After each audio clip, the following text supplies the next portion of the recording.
हारिस नवाज साहब, आप हमारे साथ ही मौजूद रहिएगा। इफ्तिखार फिरदौस साहब ने भी हमें ज्वाइन किया है। इफ्तिखार साहब, बहुत शुक्रिया वक्त देने के लिए। बताइएगा, इस्तांबुल में जो दूसरा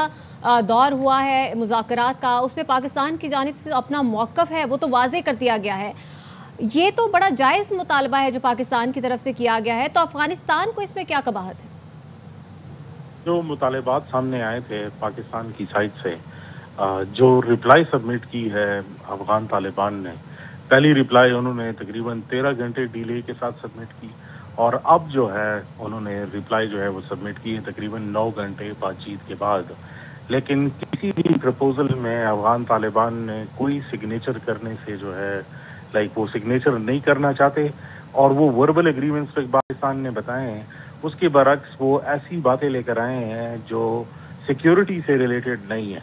और उनकी डिमांड्स जो है वो बॉर्डर से रिलेटेड है, वो रेफ्यूजी से जो है वो रिलेटेड है, और वो कोई ऐसी बात जो टीटीपी के हवाले से है उसको मानने के लिए तैयार ही नहीं है, बल्कि उसकी एग्जिस्टेंस को भी मानने के लिए जो है वो तैयार नहीं है। और ना जो बेसिक इस्तांबुल के अंदर जो बात होनी थी वो एक जॉइंट इंटेलिजेंस मैकेनिज्म के हवाले से होनी थी, वो उससे भी इनकारी हैं, बल्कि होस्ट कंट्री जो है उसकी मदद और जो उसकी इंटरवेंशन है उससे भी जो है वो मानने को जो है वो तैयार नहीं है। तो ऐसे बात पर तो कोई मुज़ाकरात हो नहीं सकते। और अभी इत्तलात यही थी कि वो लॉबी में थे और ये जगह छोड़ के जो है वो जा रहे थे, जिसके बाद पाकिस्तान ने उनको एक अल्टीमेटम, फाइनल अल्टीमेटम दिया है कि अगर वो इस बात पर राज़ी नहीं होते और इन बातों को आगे नहीं ले जाते जो पाकिस्तान का मौक़िफ़ है, क्योंकि अभी तक जितनी भी उनकी तरफ से रिप्लाईज आई हैं वो सब के सब डिस्ट्रैक्शंस हैं, उसमें कोई सिक्योरिटी से रिलेटेड जो पाकिस्तान की कंसर्न्स है उसमें कोई एड्रेसल मैकेनिज्म नहीं है, ना कोई कॉन्क्रीट बात है। जिससे दो बातें जो है वो पाकिस्तानी मौक़िफ़ से जो है वो सामने आती हैं कि एक ये, या तो ये किसी और एजेंडे पर काम करने आए हैं और सीरियस बातचीत ही नहीं है, या जो डेलीगेशन भेजा गया है उसके पास कोई इख्तियारात ही नहीं है कि वो ये डिसीजन जो है वो ले सकें, क्योंकि वो कंसिस्टेंटली किसी और से राब्ते में थे और हर बात के लिए जो है वो काबिल और कंदहार में जो है वो फ़ोन मिलाकर उनसे जो है वो डिक्टेशन जो है वो ले रहे थे। तो ये फ्रस्ट्रेटिंग भी रहा है और इनकन्क्लूसिव भी रहा है, इसलिए पाकिस्तान ने एक आखिरी मौक़िफ़ दिया है। और खुदा न ख्वास्ता अगर ये बातें जो है वो फेल हो जाती हैं तो फिर डिफेंस मिनिस्टर ने टॉक्स के दरमियान में ही अपनी स्टेटमेंट जो है वो दी हुई है कि पाकिस्तान वो तैयार है और अपनी फ्रंटियर्स की भी हिफाजत कर सकता है, और अगर पाकिस्तान की ज़मीन पर कोई भी ऐसा अटैक होता है जिसके ताने बाने अफगानिस्तान से मिलते हैं तो वो डेटरेंस भी रखता है, और पहले शो भी कर चुका है काबुल और कंदहार में कि किस तरह जो है वो अटैक्स जो है वो कर सकता है। अच्छा, कमर चीमा साहब, आपसे बात करना चाहेंगे कि आप क्या समझते हैं कि जो तालिबान की तरफ से इस वक्त मौक़िफ़ पेश किया जा रहा है कि पाकिस्तान की तरफ से तो वाज़ेह है कि दहशतगर्दों को पनाह ना दी जाए, तो इसमें कबाहत क्या है? दूसरा ये बताइएगा, ये तो वही दहशतगर्द हैं जो कि अफ़गानिस्तान में बैठ के सिर्फ अफ़गानिस्तान के लिए, पाकिस्तान के लिए ख़तरा नहीं है बल्कि अफ़गानिस्तान ख़ुद के लिए भी ख़तरा है। देखिए, पहली बात तो ये है कि क्योंकि अफ़गान तालिबान जो है वो वॉर इकॉनमी के बेनिफिशरी हैं,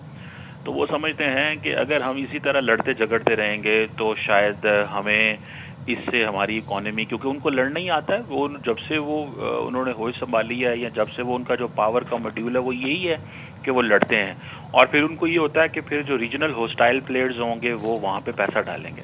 तो एक तो मुझे लग रहा है कि ये इस तरह की चीज़ जो है वो कर रहे हैं। दूसरी तरफ से मेरा ख्याल है कि उनके ऊपर रीजनल ममालिक की तरफ से, वो रीजनल ममालिक जिन्होंने पॉलिटिकल वैक्यूम अमेरिका के जाने के बाद उसको फिल करने की कोशिश की है, उनकी तरफ से इतना प्रेशर नहीं आ रहा जितना आना चाहिए। जिस तरह अफगान तालिबान को वो ये तो कहते हैं कि जी आपके मुल्क के अंदर दहशतगर्द तंजीमें हैं, आपके पास अलकायदा है, इस्लामिक स्टेट है, टीटीपी है, मजीद ब्रिगेड ग्रुप है, पीएलए है, वो ये तो कहते हैं तमाम रीजनल ममालिक, लेकिन वो डिप्लोमेटिक पॉलिटिकल प्रेशर नहीं डालते। वो ये समझते हैं कि शायद हमें सिर्फ वैक्यूम इसको फिल करना है और इकोनॉमिकली थोड़ा सा यहाँ अफगानिस्तान में इन्वेस्टमेंट करें, ताकि जो ऐसे ग्रुप्स हैं जो दूसरे मुल्कों के खिलाफ काम करते हैं उनसे अफगान तालिबान जो है वो रुक जाएं और उनको हमारे खिलाफ इस्तेमाल वो ग्रुप ना हो। तो मैं समझता हूँ दूसरी वजह तो ये है। इसमें और वजूहात भी ये हैं कि इनके इंटरनल भी प्रॉब्लम्स बहुत ज़्यादा हैं, जिसमें फॉर एग्जांपल जो मुल्ला यकूब हैं उनके खुनज़ादा साहब से भी मसले हैं। तो मुझे ऐसे लगता है कि हैबतुल्लाह खुनज़ादा साहब के साथ भी मसले हैं। तो वो मुल्ला यकूब भी एग्रेसिव हैं, वो भी समझते हैं मैं मुल्ला उमर का बेटा हूँ, मेरे पास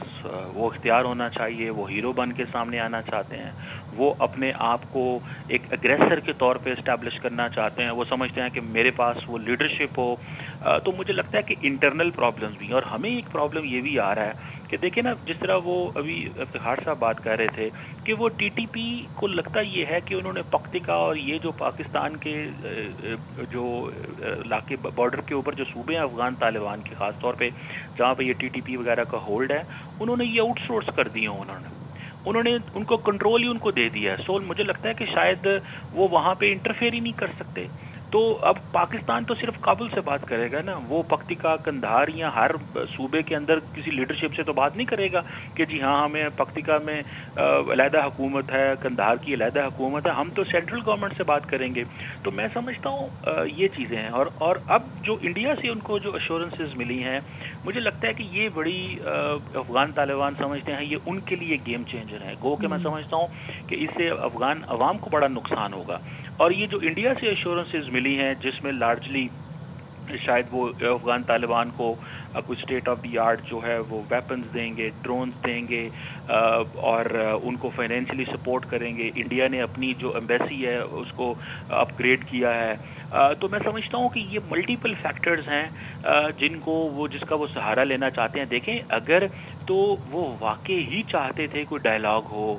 کوئی راستہ نکلے، تو ان کو کوئی کمٹمنٹ کرنی چاہیے تھی. جس طرح افتخار فردوس صاحب کہہ رہے تھے کہ وہ کسی پیپر کے اوپر سائن کرنے کو تیار ہی نہیں ہے. تو جب وہ ایشورنس دینے کو تیار نہیں ہے، جب وہ کمٹمنٹ کرنے کو تیار نہیں ہے، تو پھر انہوں نے قطر کو یا باقی مسلم ملک کو کیوں کہا کہ پاکستان کو ہمارے ساتھ ٹیبل پہ بٹھائیں؟ تو جب آپ ہمیں گارنٹی نہیں دے سکتے، جب آپ کسی دوسرے ملک جس نے آپ کو کہا ہے، جس کو آپ نے خود ریکویسٹ کی ہے، جب آپ اس کو گارنٹی نہیں دے سکتے، میں تو سمجھتا ہوں کہ جو ممالک اس میں انوالو ہیں وہ بھی پریشان ہوں گے کہ یہ اب ہم کس پوزیشن میں آ کے بیٹھ گئے ہیں کہ ہم سے انہوں نے ٹائم مانگا، انہوں نے پاکستان سے ریکویسٹ کی، پاکستان کی ملٹری اور پولیٹیکل لیڈرشپ سے، پاکستان کی پولیٹیکل ملٹری لیڈرشپ نے اس کو رسپونڈ کیا. اور at the end of the day نہ وہ ممالک بھی پریشان ہیں، ان کو بھی یہ کمٹمنٹ نہیں دے رہے، خود بھی کسی پیپر پہ سائن کرنے کو تیار نہیں ہے، ایشورنس بھی نہیں دیتے، گارنٹی بھی نہیں دیتے. تو یہ میں سمجھتا ہوں کہ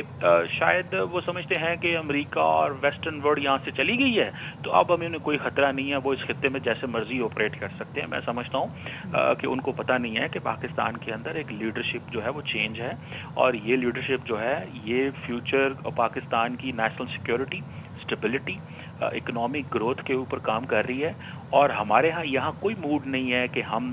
اور 4 سال انتظار کریں اور 3 سال انتظار کریں کہ جی کیونکہ آپ کے ابھی مسئلے سیٹل نہیں ہوئے، کیونکہ آپ کے انٹرنل بہت پرابلمز ہیں، کیونکہ آپ نے جو ہے وہ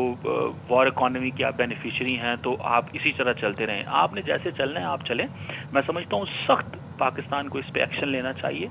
اگر آپ انڈیا کے ساتھ بارڈر بند کر سکتے ہیں اور وہاں پہ ٹریڈ نہیں ہو سکتی تو افغانستان کے ساتھ کس چیز کی وہ ٹریڈ ہو سکتی ہے؟ سب سے پہلے تو ہماری زندگی ہے، سب سے پہلے تو ہماری سوورینٹی ہے، سب سے پہلے تو پاکستان کی ٹیریٹوریل انٹیگریٹی ہے، سب سے پہلے تو